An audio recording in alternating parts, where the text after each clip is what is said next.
propose de prier avant d'aller plus loin.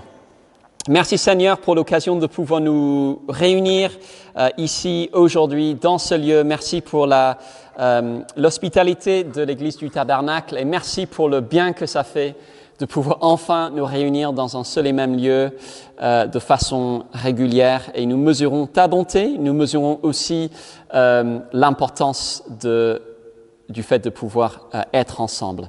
Merci pour cela. Merci pour ta parole et dispose-nous à ton écoute maintenant, Père Céleste. Amen. Alors, encore une fois, à mon tour de m'associer à l'accueil que vous a souhaité Timothée, et ça fait tellement de bien de pouvoir nous réunir de cette manière cet après-midi. Je vais devoir m'y habituer.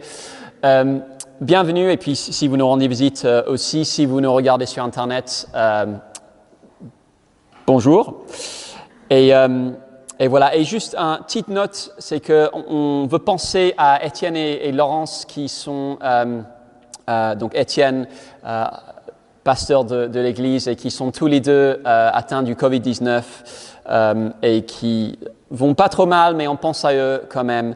Et si vous avez l'occasion de leur envoyer un petit message pour dire que vous pensez à eux, je suis sûr qu'ils seront contents de le recevoir. Merci aussi de garder une Bible ouverte devant nous, particulièrement important ce matin. Et si on n'a pas pris une Bible papier, peut-être sur notre portable, on peut peut-être mettre en mode avion pour ne pas être déconcentré. Et comme ça, puisqu'il n'y a pas de Bible sur les chaises, on pourra suivre ensemble.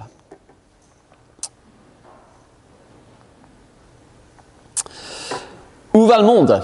Je ne sais pas si, quand c'était la dernière fois que vous êtes posé cette question, où va le monde ? Peut-être une question qu'on s'est posée au cours des derniers mois. Et en parallèle de la pandémie, les 12 derniers mois ont été marqués par une autre épidémie, celle des théories conspirationnistes. Beaucoup sont directement liés à la crise sanitaire. Vous en avez peut-être rencontré quelques-unes. Le Covid-19 diffusé grâce au réseau 5G, par exemple, un complot organisé par Bill Gates. La présidentielle américaine en a généré pas mal aussi. Et en France, il y a toute une frange de la population qui, de plus en plus sceptique envers les médias, est prête à croire à des théories alternatives sur la direction du pays. Et on peut trouver la tendance inquiétante. Mais ce qu'elle révèle, c'est un besoin de réponse à la question « Où va le monde ?» Et même si on n'est pas dupe de ce type de théorie, qu'on le reconnaisse ou non, on se pose tous cette question « Où va le monde ?» et ça détermine comment on vit. L'année dernière, j'ai assisté à une conférence organisée donnée par un ancien ministre de l'écologie qui est persuadé que l'effondrement de notre civilisation est imminent et qui s'y prépare. Exemple moins extrême, si on pense que la pandémie va encore durer longtemps, on va peut-être chercher un nouveau cadre de vie, s'installer à la campagne par exemple, comme certains l'ont fait. Exemple lié plus directement aux chrétiens. Si on pense que notre monde ou notre pays vont vers une plus grande hostilité envers la foi chrétienne, ça aussi, ça affectera notre comportement. Dans quelle mesure sera-t-on prêt à s'afficher ou à parler de notre foi ? Où va le monde ? Je me demande si c'est une question qui nous a travaillé ces derniers temps. Aujourd'hui, on commence une nouvelle série de prédications sur le livre de l'Apocalypse. Et je ne sais pas si vous connaissez un petit peu ce livre. J'ai l'impression que c'est un livre qui a tendance à diviser les chrétiens un petit peu en deux camps. Il y a les frileux et les fanatiques. Les frileux, probablement la majorité, ce sont ceux qui préfèrent éviter d'y toucher. Les bêtes, les dragons, etc., ça fait un peu peur, ça fait un peu science-fiction et ça paraît un peu éloigné de notre réalité. Laissons aux experts. Les fanatiques sont ceux pour qui l'Apocalypse est quasiment le seul livre de la Bible dont on a besoin. C'est le genre de personne qui aime scruter les infos pour essayer de comprendre comment telle actualité correspond à telle partie du livre. Est-ce que la bête, c'est l'Union soviétique ou plutôt les Nations unies? Qui est le faux prophète? Est-ce que c'est Donald Trump ou je ne sais pas qui d'autre? Dans quel ordre les événements vont-ils s'enchaîner? Etc. Alors, je ne sais pas dans quel camp vous êtes, mais un de nos objectifs dans cette série sera de donner des clés pour comprendre ce livre difficile par certains aspects, mais en fait très encourageant et abordable pour tous. Et une de nos règles d'or, comme pour tout livre de la Bible, sera de se demander quelle était la situation des premiers lecteurs. Une question qu'on devrait se poser pour tout livre, qu'on a tendance à oublier quand il s'agit de l'Apocalypse. Quelle était la situation des premiers lecteurs? Ce livre devait avoir un sens pour ces gens-là vivant il y a 2000 ans. Alors, quelle était leur situation et pourquoi avaient-ils besoin de ce livre? Et en lisant, on a l'impression que c'était des personnes qui se demandaient, elles aussi, où allait le monde. Les églises auxquelles l'Apocalypse a été écrite vivaient en ce qui est aujourd'hui la Turquie, sous l'ombre de l'Empire romain. Contrairement à ce qu'on dit parfois, je ne pense pas que c'était un temps de persécution généralisée, pas encore. On verra en fait que certaines de ces églises étaient plutôt confortables. Mais c'était un moment où, si on se posait la question « Où va le monde ?», la réponse paraissait évidente. Dans le sens décidé par César. Si on voulait une vie tranquille, on avait tout intérêt à se ranger de son côté, ce qui impliquait notamment d'être prêt à lui rendre un culte. Si on refusait, les choses pouvaient devenir compliquées. Et je me demande si on n'est pas face à un problème comparable aujourd'hui. Si vous êtes comme moi, quand on se demande où va le monde, voici certaines des réponses qui peuvent nous venir à l'esprit.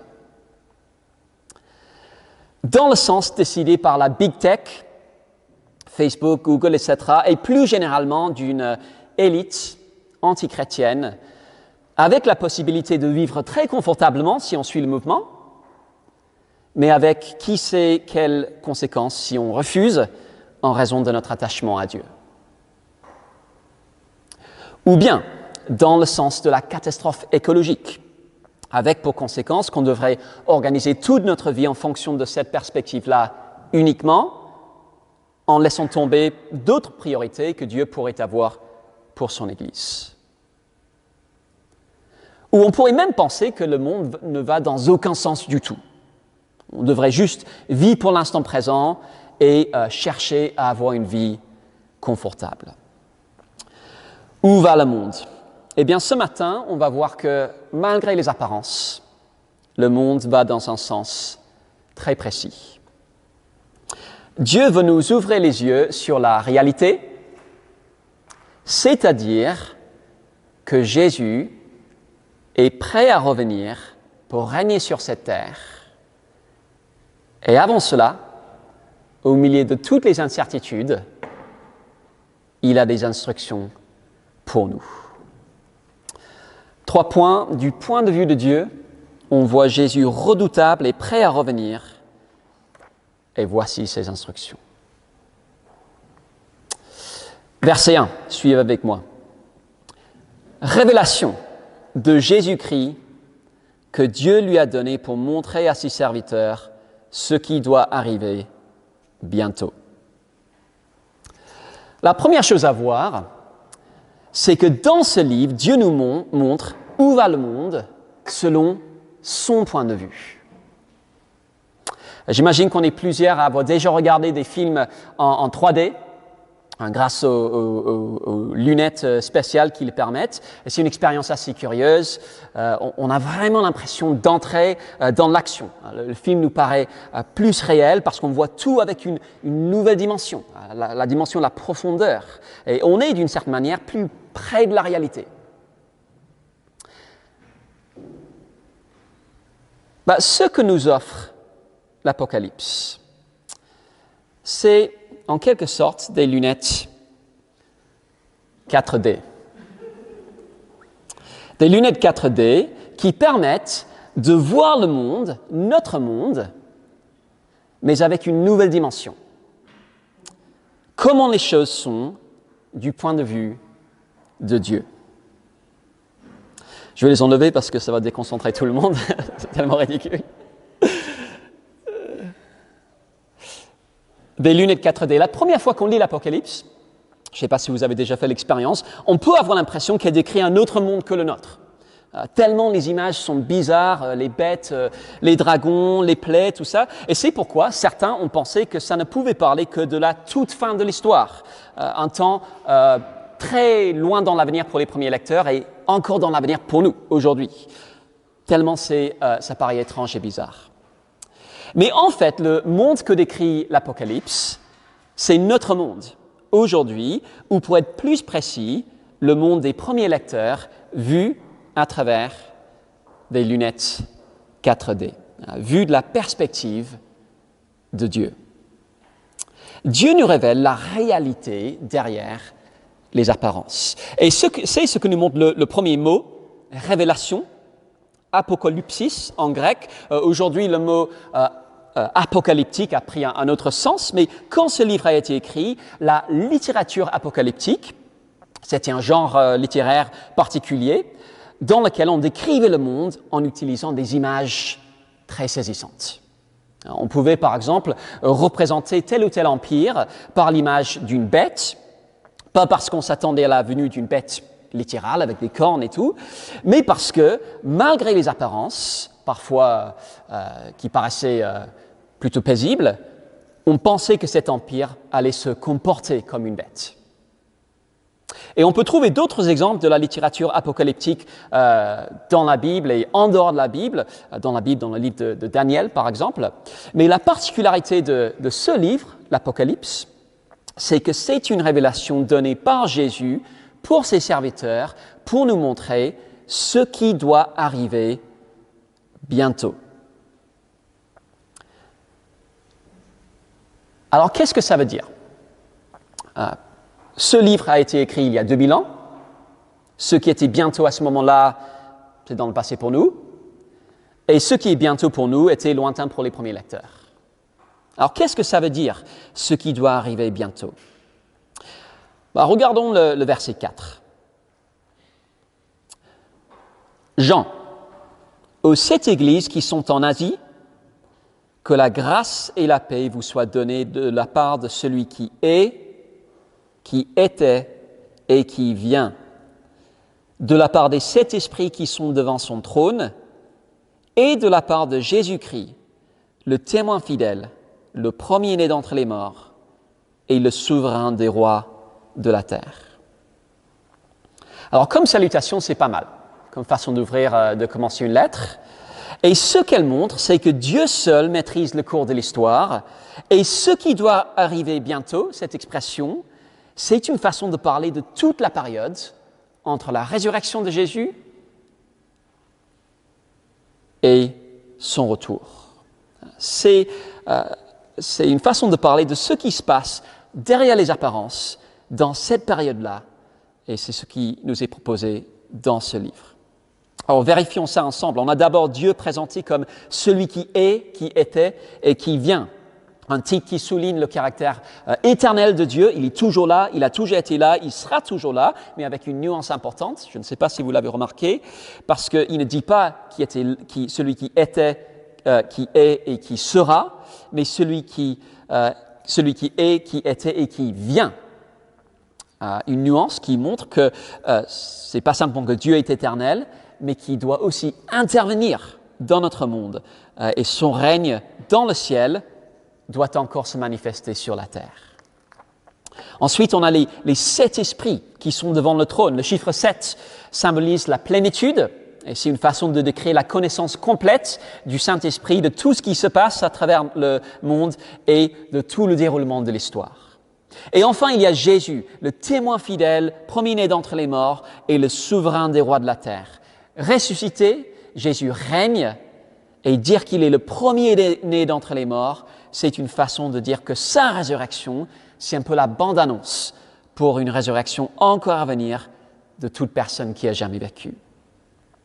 Alors, qu'est-ce qu'on tire de tout ça? Eh bien, ce qui ressort, c'est que le Dieu qui maîtrise tout le cours de l'histoire, du début jusqu'à la fin, nous a fait entrer dans la dernière phase de l'histoire, le dernier chapitre, la période entre la résurrection de Jésus et son intervention finale pour établir son règne visible sur la terre.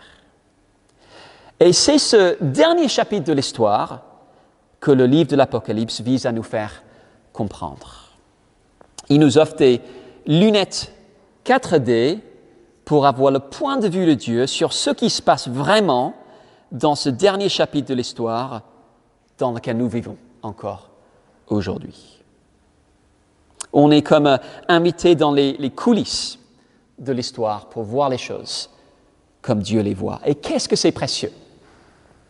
Si vous êtes comme moi, quand on écoute la radio ou qu'on parcourt les réseaux sociaux, on peut vite arriver à toutes sortes de conclusions déstabilisantes. Cette semaine, par exemple, on a déjà prié pour ça, j'ai lu que la loi séparatisme risque d'être plus contraignante que ce qu'on pensait. Facile d'avoir peur ou de se demander si Dieu maîtrise vraiment ce qui se passe. Et ça risque d'avoir un impact réel sur l'administration de notre Église et d'autres églises. On peut être tenté de paniquer. Les apparences ne sont pas rassurantes. Mais ce que nous permet l'Apocalypse, c'est de prendre du recul sur ce qu'on lit dans la presse et de voir que le vrai maître de l'histoire, c'est Dieu. Et il nous invite à se fier à son point de vue sur la direction du monde et à voir la réalité derrière les apparences. Alors, qu'est-ce qu'on voit justement quand on met nos lunettes 4D pour regarder derrière les apparences? La première chose qu'on voit, c'est Jésus comme on ne l'a jamais vu auparavant. Un Jésus redoutable et prêt à revenir. Verset 9. Moi, Jean, qui suis votre frère et qui prend part à la tribulation, à la royauté et à la persévérance en Jésus, j'étais dans l'île appelée Patmos à cause de la parole de Dieu et du témoignage de Jésus.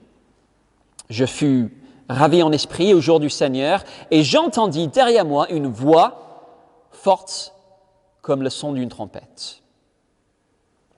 On parlait de cinéma. Des films qui seraient bien à voir en 3D, je ne sais pas si c'est possible, c'était peut-être un peu trop, c'est peut-être sorti avant tout ça. C'est la trilogie du Seigneur des Anneaux.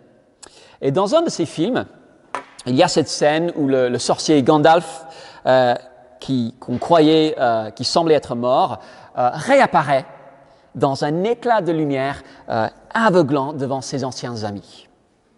Ils sont terrifiés, ils croient que c'est un ennemi, et puis ils voient qui c'est. Gandalf, mais glorieusement transfiguré. Plus l'homme frêle et avec son chapeau bizarre qu'ils avaient côtoyé avant, mais un Gandalf puissant, majestueux et qui fait un peu peur. Ce n'est rien par rapport à ce que voit Jean. Il est sur l'île de Patmos à cause de la parole de Dieu. On ne sait pas si ça veut dire qu'il était emprisonné à cause de la parole de Dieu ou qu'il y était pour annoncer la bonne nouvelle de Jésus. C'est le jour du Seigneur, c'est un dimanche, et tout à coup, il entend une voix forte comme une trompette. Alors j'étais assez tenté d'apporter un mégaphone pour essayer de simuler l'expérience, mais je me suis dit que ce serait quand même aller un peu trop loin et puis on veut quand même qu'il nous réinvite à l'église du Tabernacle. Donc j'ai renoncé, mais imaginez l'effet. Si jamais on est encore en train de digérer notre déjeuner, c'est sûr que ça nous réveillerait. Bonjour! Voilà. Mais ce que voit Jean lorsqu'il se retourne est plus impressionnant encore. Verset 12, suivez avec moi. Je me retournai pour découvrir la voix qui me parlait. Après m'être retourné, je vis 7 chandeliers d'or, et au milieu des chandeliers, quelqu'un qui ressemblait à un fils d'homme. Il était vêtu d'une longue robe et portait une ceinture d'or sur la poitrine. Sa tête et ses cheveux étaient blancs comme laine blanche, comme neige.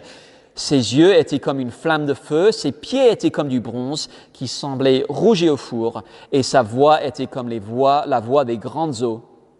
Il avait dans sa main droite 7 étoiles.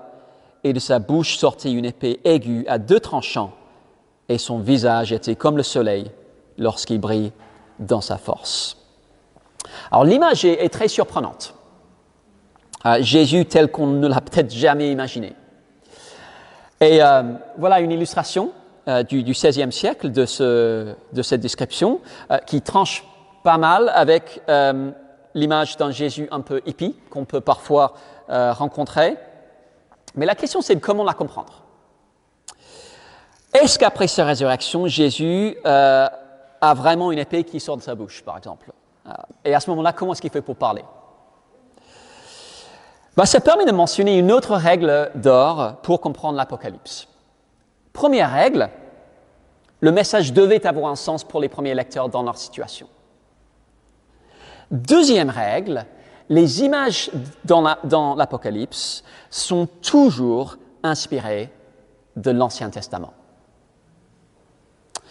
Si on veut comprendre les images, si on veut comprendre l'Apocalypse de manière générale, pas besoin d'être un expert ou un peu bizarre pour pouvoir comprendre les choses.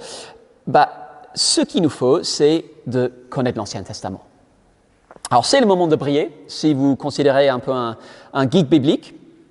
Prenons 30 secondes pour relire les versets 13 à 16. Et combien de clins d'œil à l'Ancien Testament trouvez-vous dans ces versets?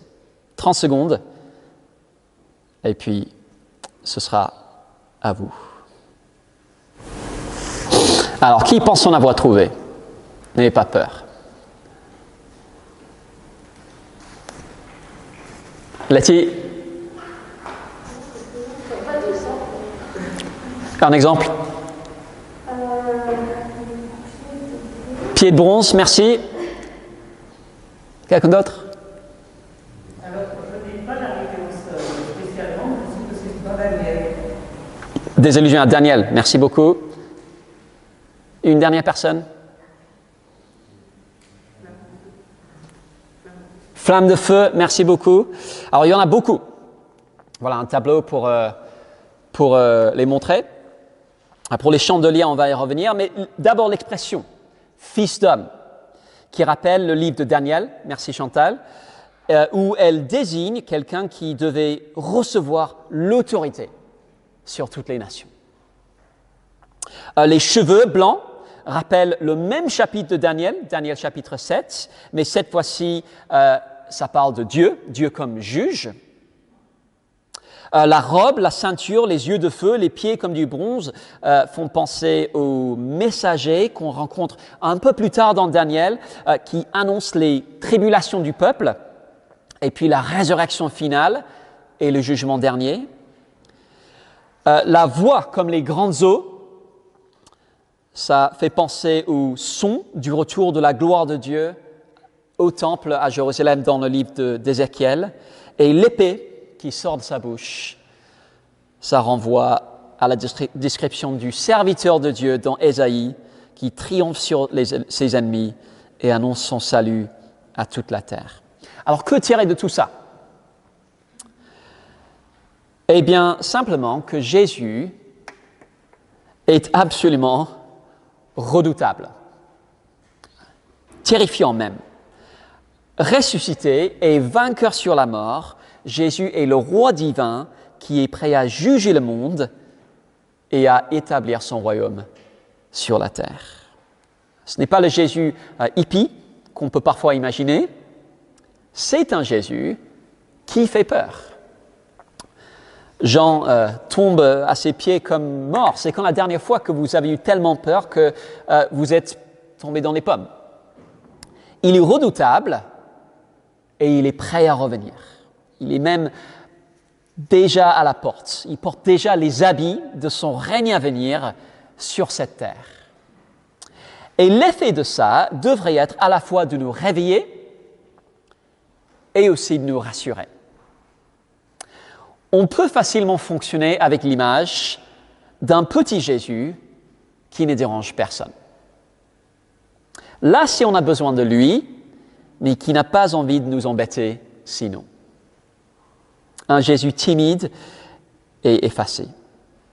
Et c'est parce que le message que nous renvoie nos yeux, c'est que Jésus est absent. On ne le voit pas. Mais le Jésus qu'on voit quand on met nos lunettes 4D, le vrai Jésus, est tout sauf absent ou effacé. Il est redoutable. Si on s'est endormi ou qu'on est devenu un peu trop confortable dans la vie chrétienne, si on est en train de vivre comme si, qu'il revienne ou pas, ça ne ferait aucune différence, le vrai Jésus risque de nous réveiller. Et on le verra au cours des prochaines semaines. Ce n'est pas anodin que ce soit une épée qui sort de sa bouche. Il risque d'avoir des choses tranchantes à nous dire.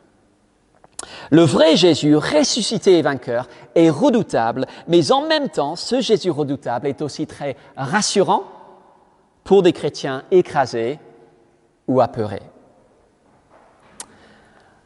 Un petit Jésus peut nous caresser dans le sens du poil, mais il n'est pas d'une grande source de réconfort quand tout s'écroule, ou quand l'hostilité envers Dieu et son peuple devient forte, ou quand, désespéré, on se demande où va le monde. Le vrai Jésus, par contre, fait peur, mais il met aussi nos autres peurs en perspective. Et personnellement, je constate comment mes actions sont souvent dictées par la crainte de l'homme, la crainte des autres, mais voici le seul homme à craindre. Jésus, redoutable, est prêt à revenir. Non pas qu'il est méchant, mais plutôt qu'il est majestueux. Il est redoutable et il est prêt à revenir. Mais avant qu'il ne le fasse, il a des instructions pour nous. Et c'est notre dernier point. Revenons au verset 11, où Jésus s'adresse à Jean. Ce que tu vois, écris-le dans un livre et envoie-le aux 7 églises, à Éphèse, à Smyrne, à Pergame, à Thyatire, à Sardes, à Philadelphie et à Laodicée. Au verset 18, il poursuit « Moi, je suis le premier et le dernier, le vivant. J'étais mort et me voici vivant au siècle des siècles. Je tiens les clés de la mort et du séjour des morts. Écris donc ce que tu as vu, ce qui est et ce qui va se produire ensuite. Quant au mystère des 7 étoiles que tu as vues dans ma main droite et aux 7 chandeliers d'or, les 7 étoiles sont les anges des 7 églises et les 7 chandeliers sont les 7 églises. » Où va le monde ? Eh bien, Jésus va revenir. Il est déjà habillé pour l'occasion, mais avant, il a des instructions pour ces églises concernant comment briller pour Dieu dans notre monde. Je ne sais pas si vous êtes déjà rendu compte que vous étiez en train d'être surveillé. Ça peut être une expérience déstabilisante. Quand j'étais étudiant, j'ai travaillé un été dans un centre d'appel où on appelait des personnes chez elles pour solliciter des dons caritatifs. Et ce que j'ai découvert en travaillant dans ce centre d'appel, c'est que pendant les appels, des responsables nous écoutaient pour pouvoir faire des retours. Et quand on découvre ça, ça réveille. On se rend compte qu'on ne peut pas se relâcher, on doit être sérieux. Et je me demande si ce n'est pas un peu l'effet que devrait avoir cette vision de Jésus, de nous réveiller puisqu'il est attentif à la conduite de ses églises. Ressuscité et prêt à revenir, Jésus se tient au milieu des 7 chandeliers qui représentent les 7 églises. Alors ces églises étaient, je l'ai déjà dit, situées en Asie mineure, l'ouest de la Turquie, Mais on n'a pas toutes les églises de la région.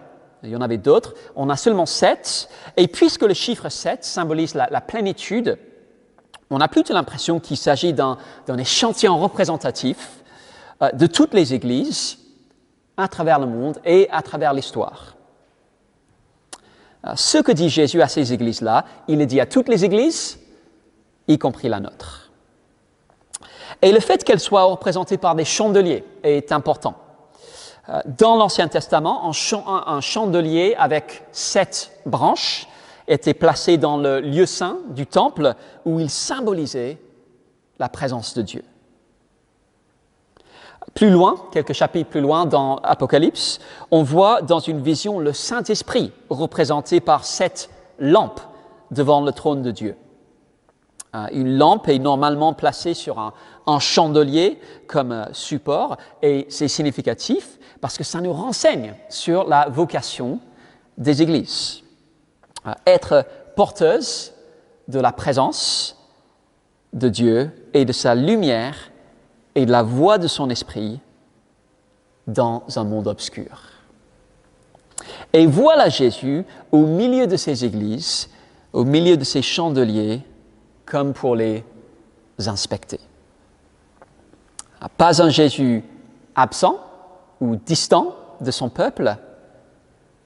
Donc quand on met nos lunettes 4D, on voit Jésus présent au milieu de ces églises et avec des choses à leur dire. Est-ce que la lumière brille assez? Ou est-ce qu'elle a commencé à s'éteindre? Est-ce qu'il faut la rallumer un peu? Et l'illustration qui me vient en tête, c'est quand un chef d'État passe en revue les troupes. On le voit le 14 juillet, le président de la République qui passe devant les soldats pour les inspecter. Et je me suis toujours demandé si ça pourrait arriver qu'il voit vraiment quelque chose à corriger. Genre, le képi n'est pas très droit. Je pense pas. Je pense que ce serait plutôt les généraux qui le diraient s'il y avait un problème. Mais ici, c'est un peu la même chose, sauf que Jésus, le chef ultime, n'hésite pas à le dire quand il voit des problèmes ou des choses à rectifier. Et il est prêt à être très franc avec nous. Parce que si ce Jésus, redoutable et ressuscité, n'est toujours pas revenu, c'est justement parce que nous avons encore un rôle à jouer. Briller au milieu du monde. Le monde est sombre, il a besoin de lumière venant de Dieu, et Jésus a prévu que ce soit par ses églises que doit venir cette lumière. Si notre lumière commence à faiblir, soit parce qu'on est endormi, soit parce qu'on est découragé ou abattu, il va avoir des paroles à nous dire. Notre rôle, le rôle de ces églises, est trop important pour que Jésus ne nous avertisse pas si on est en train de passer à côté de notre vocation ou de moins bien la remplir qu'on ne le pourrait. On découvrira quel est son message pour ces églises au cours des prochaines semaines avec les paroles pour chacune des 7 églises. Mais cet après-midi, demandons-nous simplement ceci.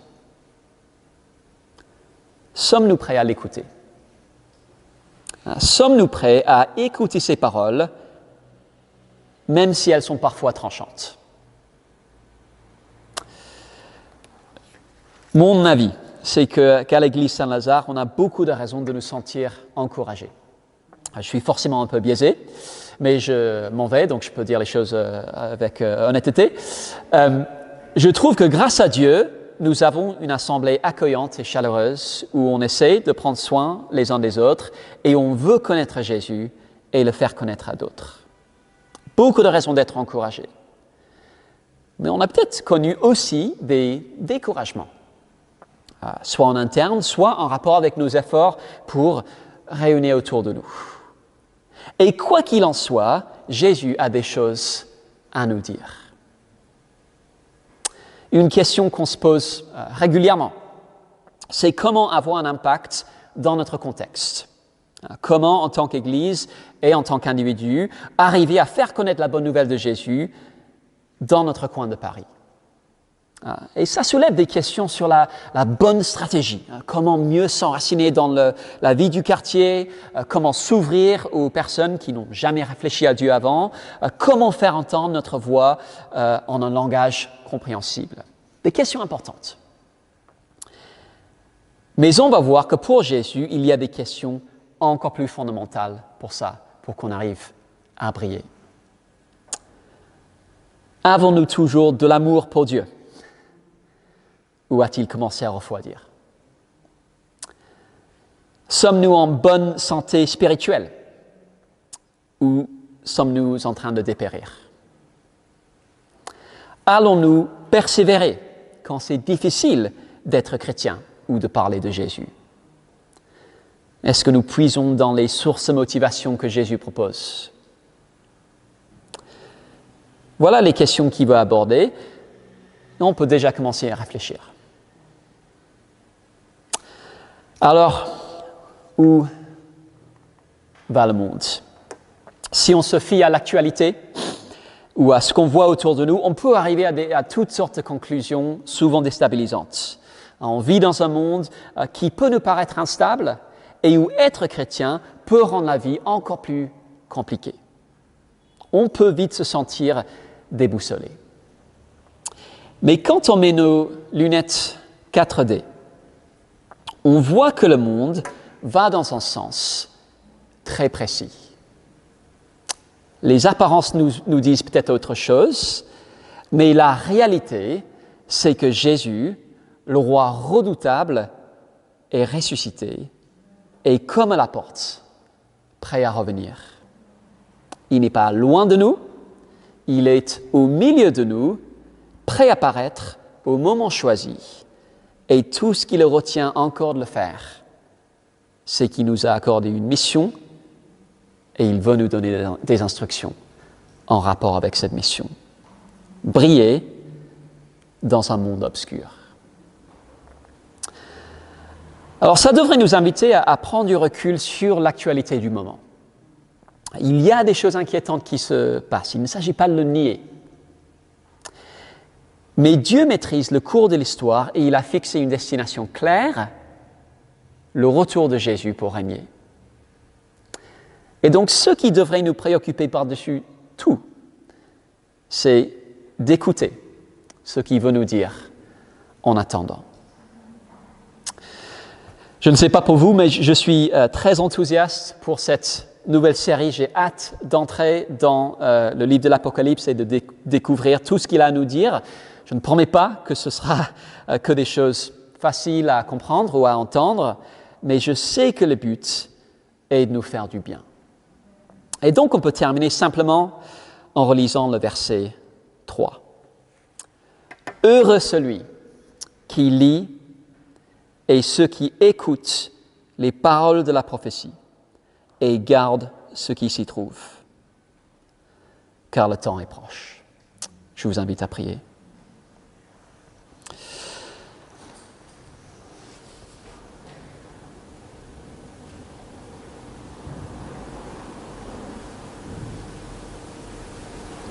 Notre Dieu, notre bon Père Céleste, nous voulons te remercier car tu compatis à notre situation.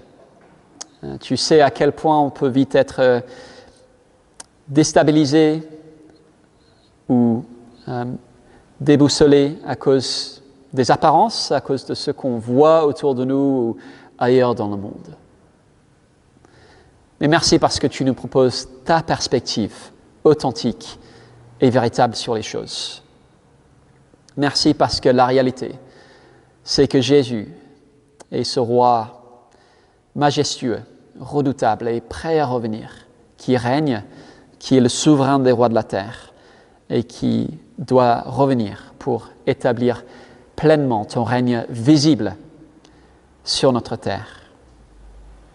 En attendant, merci pour les paroles qu'il veut nous adresser, qui sont pour notre bien.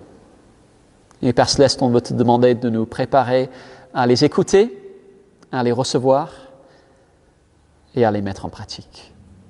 Au nom de Jésus. Amen.